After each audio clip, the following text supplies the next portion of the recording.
7 अगस्त को झज्जर रोड पर हुई डकैती के मामले में पुलिस को कामयाबी हासिल हुई है और 3 आरोपियों को पुलिस मुठभेड़ के बाद घायल अवस्था में गिरफ्तार भी किया गया है। झज्जर रोड पर हुई डकैती के मामले में अपराध जांच शाखा नंबर 1 जांच करने में डटी हुई थी।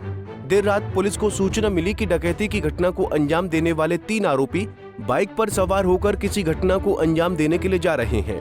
रोहतक पुलिस अधीक्षक श्री नरेंद्र बिजानिया सर के नेतृत्व में रोहतक में क्राइम को त्वरित गति से डिटेक्ट करने के लिए और रोकने के लिए हमारा सारा टीम्स लगातार मेहनत कर रहा है। उस प्रयास के दौरान हमारा CIA 1 टीम, जिसका नेतृत्व कर रहे हैं इंस्पेक्टर कुलदीप जी, जो मेरे साथ बैठा है, उनका टीम को एक सफलता प्राप्त हुआ। गुरुवार लास्ट वीक 7 अगस्त में एक वारदात हुआ आर्यनगर के एरिया में, झज्जर रोड पे एक दुकान से रॉबरी हुआ था। तो इसमें 3 लड़के शामिल थे और एक बाइक पे आए थे जिसका टेम्पररी नंबर प्लेट था। इस मामले में आर्यनगर थाने में एक पर्चा भी दर्ज है, FIR नंबर 177। तो इन 3 लड़कों को आइडेंटिफाई करने के लिए और इनको ट्रेस करने के लिए हमारा मल्टीपल टीम्स गठित हुआ और लड़के आइडेंटिफाई हुए, जिसमें 3 शामिल थे। उनको सपोर्ट करने वाले और भी थे। 3 था कि आयुष, आज़ाद और पुष्पेंद्र। आयुष रोहतक का था, आज़ाद और पुष्पेंद्र राजस्थान का था। जिसमें पुष्पेंद्र के ऊपर लगभग 5 मुकदमा दर्ज है, जिसमें हीनियस क्राइम भी शामिल था। और इनका ये जिस गाड़ी में आए थे उसका जो टेम्पररी नंबर प्लेट है, वो नंबर प्लेट भी लगभग हमारा आइडेंटिफाइड था। तो इनका क्रिमिनल हिस्ट्री और केस के सेंसिटिविटी को ध्यान में रखते हुए हमने गश्त की योजना को भी बढ़ाया है, जिसमें क्राइम टीम्स भी पेट्रोलिंग कर रहे थे सेंसिटिव लोकेशंस पे, क्योंकि आगे की वारदात की संभावना को इनकार नहीं की जा सकती। तो CIA 1 की गश्त के दौरान कल रात उनको एक टेम्पररी नंबर प्लेट जिसका पे 3 लड़के आते हुए दिखा था, इनको रोकने का प्रयास किया और उसने उनके हाथ में सस्पिशियस आइटम भी था, 2 वेपन जैसा दिख रहा था। और इनको रोकने का प्रयास में वो रिवर्स में लेके गाड़ी भगा दिया था। तो नामदेव चौक और जेल रोड पे उनको चेज़ करना पड़ा। चेज़ करने के दौरान हमारा टीम पे फायर आई थी, तो उसको प्रतिक्रिया देते हुए उनको अपील किया कि सरेंडर करने के लिए। वो बात नहीं बना।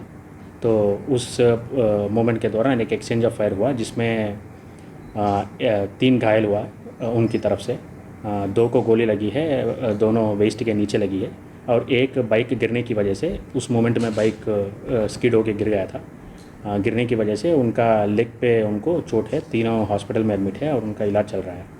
और इनका इलाज पूरा होने के बाद इनका रिमांड में लेके आगे की कार्रवाई हम अमल में लाएंगे। वहीं पुलिस की टीम सूचना के आधार पर बाइक पर सवार 3 युवकों को रोकने का प्रयास किया, लेकिन वो नहीं रुके और पुलिस पर फायरिंग कर दी। इस दौरान पुलिस ने भी जवाबी फायरिंग की, जिसमें 2 युवकों को पैर में गोली लगी, जबकि एक युवक बाइक से गिरकर घायल हो गया। तीनों को पुलिस ने हिरासत में ले रोहतक PGI में भर्ती कराया, जहां पर उनका इलाज चल रहा है।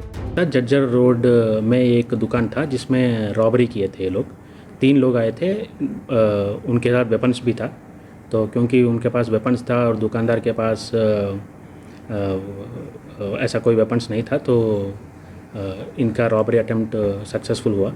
और लेकिन इनका जो फुटप्रिंट्स है अलग अलग टेक्निकल एविडेंस के माध्यम से हमको ट्रेस करने में सफलता मिली। दो लोग राजस्थान के बताए जा रहे हैं, कैसे हरियाणा में कैसे पहुँचे, रोहतक तक कैसे पहुँचे? क्या किसी गैंग से जुड़े हुए हैं या कोई गैंग था ये कारण? इसमें गैंग का इन्वॉल्वमेंट कोई सामने नहीं आया। ये लड़के थे, इनके पास कौन काम कर रहे थे, कौन लेटेस्ट में नौकरी छोड़े थे, उसका इनका कोई लिंक है क्या, ये चीज़ हम इन्वेस्टिगेट करेंगे। लेकिन ये जो 3 लोग कल हमने पकड़ा है, उसमें एक रोहतक का भी था, एक बालन गाँव का था, बाकी दोनों राजस्थान से है। और इनका जो अलग लोग जिसने इनको सपोर्ट किया है वो राजस्थान का है। कितने के लोग ये हम वो वेरीफाई कर रहे हैं कि कितना क्लेम किया और वास्तव में कितना हुआ। हम वेरीफाई करके वो डिटेल्स आपको प्रोवाइड करेंगे। कितने लोग और शामिल हो सकते हैं इस वारदात में या पूरी वारदात हुई? मैं इस पॉइंट ऑफ टाइम में डिस्क्लोज करना नहीं चाहता, लेकिन और भी लोग जरूर शामिल है।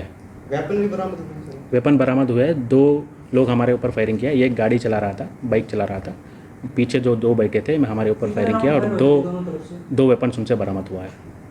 कितने राउंड फायर किया? तो उनकी तरफ से लगभग 4-5 राउंड फायर हुआ, हमारी तरफ से भी लगभग उतना ही हुआ। मोटरसाइकिल चोरी की थी? मोटरसाइकिल हमने कल रात रिकवर करने के बाद वेरीफाई किया, वो चोरी का था, रोहतक से ही चोरी किया है। रेकी लास्ट 1 मंथ में चोरी हुआ है। अच्छा, जिस तरह से इनके ऊपर पुष्पेंद्र, इसमें 3 लड़के जिसको पकड़े थे, आज़ाद, आयुष और पुष्पेंद्र है। पुष्पेंद्र के ऊपर 5 मुकदमा है, जिसमें अटेम्प्ट टू मर्डर जैसे हीनस ऑफेंस भी शामिल है। इससे पहले भी रॉबरी में ये इन्वॉल्व था। अच्छा, जिस तरह से क्राइम बढ़ रहा है और सरेआम घटना को अंजाम देकर चले जाते हैं, क्या लगता है कि बदमाशों को पुलिस का कोई खौफ नहीं? क्राइम बढ़ नहीं रहा है, क्राइम जो हो रहा है उसको डिटेक्ट भी हो रहा है। फॉर एग्जांपल ये जो वारदात है लास्ट थर्सडे हुआ था और 5 दिन के अंदर हमारा टीम मेहनत करके इसको डिटेक्ट किया है और इसको क्राइम रेट को और भी कम करने के लिए सेंसिटिव लोकेशंस पे हमारा थाने की तरफ से और क्राइम यूनिट की तरफ से लगातार प्रयास जारी है। रिमांड के बाद कोई और भी खुलासा हो सकता है, ऐसी कोई घटना होगा? ज़रूर हो सकता है। कुछ दिन पहले भी सर रोहतक में देखने को मिला था कि एक निजी हॉस्पिटल के सामने एक थार गाड़ी में आए युवक और एक डेड बॉडी को रख के चले गए थे। उस मामले में क्या? तो उसमें मैं ज़्यादा डिटेल्स प्रोवाइड करने के लिए मेरे पास नहीं है, लेकिन वो भी डिटेक्ट हो गई है। जो शामिल थे वो सारे आइडेंटिफाइड है, उसमें कुछ लोग अरेस्ट भी है। फिलहाल घायल आरोपियों को पीजीआई से छुट्टी मिलने के बाद अदालत में पेश कर रिमांड की मांग की जाएगी, ताकि ये पता चल सके कि और कौन इनके साथ गिरोह में शामिल है। तीनों आरोपियों से 2 अवैध हथियार भी बरामद किए गए हैं। आरोपियों में एक रोहतक तथा 2 राजस्थान के रहने वाले युवक हैं। रोहतक से दीपक भारद्वाज, पंजाब केसरी टीवी। हमसे जुड़े रहने के लिए हमारे YouTube चैनल को सब्सक्राइब करें और नई वीडियो की नोटिफिकेशन के लिए बेल आइकॉन को दबाएं। अगर आप ये वीडियो Facebook पर देख रहे हैं तो लाइक जरूर करें और ज्यादा से ज्यादा शेयर करें। धन्यवाद।